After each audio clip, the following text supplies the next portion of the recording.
সালাম গাইস। অনেক দিন ধরে চাচ্ছিলাম নিজের একটা অ্যানিমেশন আ চরিত্র তৈরি করতে। তো আজকে আমি এই চরিত্রটি আমি করেছি।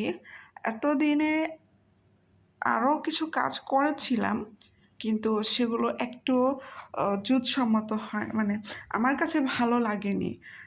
মানে অনেক কারণ আছে। তার মাঝে হচ্ছে পোশাক পছন্দ হচ্ছিল না, জামার কালার কি দিব সেটা পছন্দ হচ্ছিল না, কোন ক্যাটাগরির দিব বা তার যে আমার যে ক্যারেক্টার সেটা আমি কিভাবে অ্যানিমেশনে ফুটিয়ে তুলবো সেটা সেটা দেওয়া দিতে পারছিলাম না বা বুঝতে পারছিলাম না।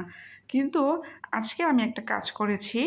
আর এই কাজটির উপর এই কাজটি আমার ক্যারিয়ার বা আমার কাজকে আ বোঝাবে। তো ওকে আমি কার্টুনটা তৈরি করার সময় আমি কিছু অবকাঠামো ঠিক করে নিয়েছিলাম। তো এই হচ্ছে কার্টুনটির ফাইনাল লুক।